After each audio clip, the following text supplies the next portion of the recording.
Sapagkat gaya po ng ating nalalaman, inaangkin ng simbahang Katoliko na sila di umano ay mga Kristiyano. At sila di umano ang nagtataguyod ng tunay na aral, kaya buong pagmamalaki nilang sinasabi na sila raw ang tunay na iglesyang itinatag ng Panginoong Jesucristo. At ang mga kaanib di umano, yan sa simbahan na yan ay mga Kristiyano. Sa pagkakataong ito, matutunayan po namin sa inyo na lahat ng pag-aangkin ng Iglesia Katolika tungkol sa bagay na yan ay pawang walang katotohanan. Sapagkat ang Iglesia Katolika ay hindi po Kristiyano sa pangalan, sa kalagayan, at lalo na po sa aral. Tignan po ninyo, sila pa ang may buong tapang para magsabi sa atin na tayo pa daw yung nagmamalaki at buong tapang nagkiklaim na tayo ang tunay na Kristiyano. Gayong alam naman natin na sa Biblia, sa history, sa referensya, ang Iglesia Katolika ang tunay at unang iglesia o simbahang Kristiyano na itinatag ng ating Panginoong Jesucristo. Ngayon, papatunayan daw nila na ang Iglesia Katolika ay hindi Kristiyano sa pangalan, sa kalagayan at sa aral. Pero ang challenge natin sa kanila, paano pagpapatunayan namin na merong kahit may isang aral ng Iglesia Katolika na aral Kristiyano. Halimbawa, ito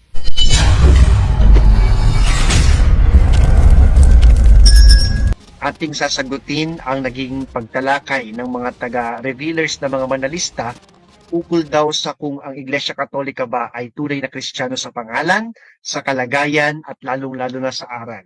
Ganito po ang kanilang sinabi. Mga nakikinig sa mga kapatid at maging sa mga nagsusuri, amin pong ibabahagi sa inyo ang isang napakagandang paksa para talakayin ngayong gabi dito po sa live ng mga speaker ng The Revealers, na ang paksa po na ating tatalakayin, hindi Kristiyano ang Iglesia Katolika sa pangalan, sa kalagayan at lalo sa aral. Kapagkat gaya po ng ating nalalaman, inaangkin ng simbahang Katoliko na sila di umano ay mga Kristiyano.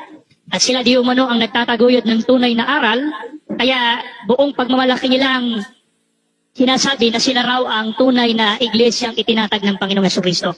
At ang mga kaanib di umano, yan sa simbahan na yan ay mga Kristiyano. Sa pagkakataong ito, matutunayan po namin sa inyo na lahat ng pag-aangkin ng Iglesia Katolika tungkol sa bagay na yan ay pawang walang katotohanan. Sapagkat ang Iglesia Katolika ay hindi po Kristiyano sa pangalan, sa kalagayan, at lalo na po sa aral. Tignan po ninyo, sila pa ang may buong tapang para magsabi sa atin na tayo pa daw yung nagmamalaki at buong tapang nagkiklaim na tayo ang tunay na Kristiyano. Gayong alam naman natin na sa Biblia, sa history, sa referensya, ang Iglesia Katolika ang tunay at unang iglesia o simbahang Kristiyano na itinatag ng ating Panginoong Jesucristo. Ngayon, papatunayan daw nila na ang Iglesia Katolika ay hindi Kristiyano sa pangalan, sa kalagayan at sa aral. Pero ang challenge natin sa kanila, paano pagpapatunayan namin na merong kahit may isang aral ng Iglesia Katolika na aral Kristiyano. Halimbawa, itong una nating ibibigay sa kanila na aral na sinasampalatayanan ng Iglesia Katolika. Dito po sa ating creed ay ganito po ang ating mababasa sa I believe in God, the Father Almighty, Creator of heaven and earth, and in Jesus Christ, His only Son, our Lord, who was conceived by the Holy Spirit, born of the Virgin Mary, suffered under Pontius Pilate, was crucified, died, and was buried. He descended into hell. On the third day, He rose again from the dead. He ascended into heaven, and is seated at the right hand of God the Father Almighty. From there, He will come again to judge the living and the dead. Ang tanong po natin sa mga manalistang ito na taga-revealers, ito po bang binasa ko mula po sa famous na dasal ng Katoliko na I believe, yung The Apostles' Creed, ito po ba ay aral Kristiyano or hindi? Ito po ba ay biblical or hindi? Ang susunod naman po ay dito naman po sa Catechism of the Catholic Church. Sasabihin lang naman nila kung ito ay aral Kristiyano or hindi, kung ito ay biblical or hindi. Basahin natin. The sacred scriptures contain the word of God, and because they are inspired, they are truly the word of God. Catechism of the Catholic Church, paragraph 135. God is the author of sacred scripture. Because He inspired its human authors, He acts in them, and by means of them, He thus gives assurance that the writings teach without error His saving truth. CCC 136 at 139, the four Gospels occupy a central place because Christ Jesus is their center. So ito po bang mga ito, na opisyal na aral Katoliko, na mula po sa Constitution ng Vatican II, the Dei Verbum, Dogmatic Constitution on Divine Revelation, aral Kristiyano po ba ito, or hindi po ito aral Kristiyano? Pakisagot po. At meron po sinabi dito yung ating kaibigan, no? Meron silang binasa patungkol po sa unang paggamit ng salitang Kristiyano. Pakinggan po natin. Sino po ba at kailan unang nakilala ang salitang Kristiyano? Yun po muna ang ating alamin. Pakinggan po rin ang babasahin natin ng Gawa 11:26. At nang siya'y kanyang masumpungan, ay kanyang dinala siya sa Antioquia. At nangyari na sa buong 1 taon sila'y nakisama sa iglesia. At nagsipagturo sa maraming tao, at ang mga alagad ay pinasimulang tawaging mga Kristiyano sa Antioquia. Ayun, sa talata po na yan na ating binasa, binabanggit na pinasimulan anyang tawaging mga Kristiyano, yung binabanggit na mga alagad na nasa Antioquia. Sa pagkatwid, unang nakilala ang salitang Kristiyano patungkol sa mga alagad sa iglesia na nandoon sa Antioquia. Okay? So sinasabi niya ngayon na nakilala ang mga unang alagad bilang mga Kristiyano sa Antioquia. Pero hindi niya alam, ang nakaimbento po ay sa kasaysayan ng salitang Kristiyano na mababasa sa Gawa 11:76 ay si Saint Evodius. Siya ang unang obispo ng Antioch pagkatapos ni San Pedro. At siya naman ang sinundan ni San Ignacio na later on tinawag naman yung mga Kristiyano na mga Katoliko. Siyempre hindi nila alam yan kasi historical yan. Premise, turo din naman ng ating Iglesia Katolika na ito ang tunay na Iglesia ni Cristo. Sabi dito, this is the sole Church of Christ, which in the creed we profess to be one, Holy, Catholic, and Apostolic. Mababasa po yan sa ating CCC 811. Pero tunghayan muna natin yung paggamit nila ngayon ng isang referensyang Katoliko para patunayan na sila daw ang tunay at tayo daw yung peke. Siya po ang kinaaaniban ng mga Kristiyano. Iglesia Katolika po ba? Ang babasahin po natin ay mula sa Aklat Katoliko na isinulat po ni Francis V. Cassidy na ang pamagat po ng aklat ay Religion, Doctrine, and Practice. Ganito po mababasa natin sa pages 442 hanggang 443 sa English po muna. Sa English po yung aklat na yan. Sige, basahin po natin. Did Jesus Christ establish a church? Yes, from all history, both secular and profane, as well as from the Bible. Considered as a human document, we learn that Jesus Christ established a church, which from the earliest time has been called after him, the Christian Church or the Church of Christ. Ang tanong po natin, aling iglesia ang kinaaaniban ng mga Kristiyano?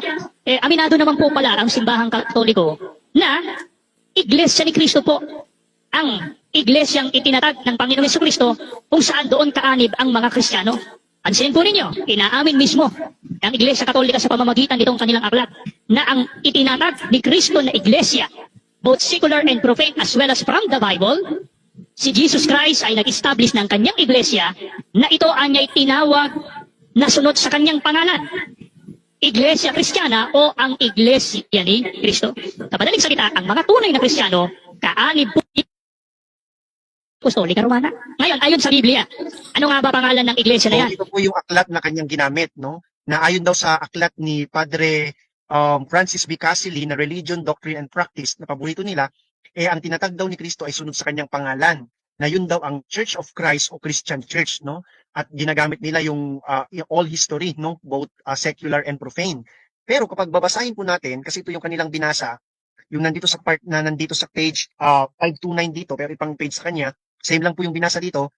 Yes, from all history, both secular, take note of the word secular, and profane, we as well from the Bible considered as human document, human document, we learn that Jesus Christ established a church which from the earliest times has been called after him the Christian Church or the Church of Christ. Pero dito po mismo sa kabilang page, binabanggit na, sabi dito, the lessons of the Catholic Church are among the most important in the study of religion. For if we once admit that the Catholic Church is the true Church of Christ established by God to teach men infallibly, etc.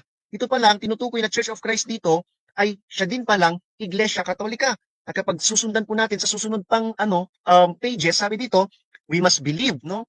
What truths must we believe? Sabi dito, sabi ni Francis Cassidy, Father Cassidy, we must believe all the truths revealed by God and proposed by the Catholic Church, which was founded by Jesus Christ to teach all nations. Ang tinatag pala ni Kristo, Catholic Church pa rin.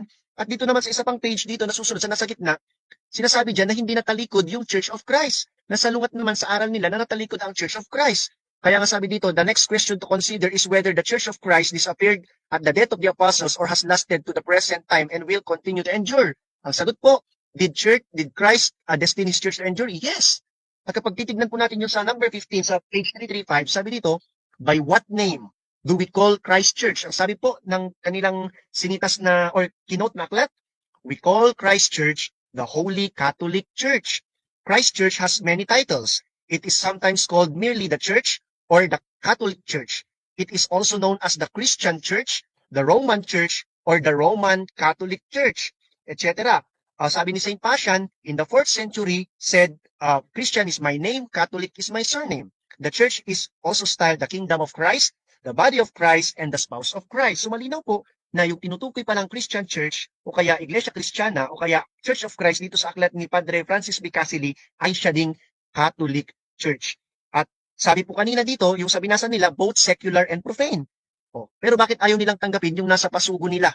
Nasabi sa Pasugo Magazine July-August 1988, page 6, na sinulat ng dating katolikong seminarista na si Pedrito Plasio, even secular history shows a direct time link between the Catholic Church and the Apostles, leading to the conclusion that the Church of Christ is the Catholic Church. Sinasabi po niya dito na secular history din. Same lang din po sa paggamit nila sa aklat po ni Padre Acasili na kanilang ipinagmamalaki. Maraming salamat.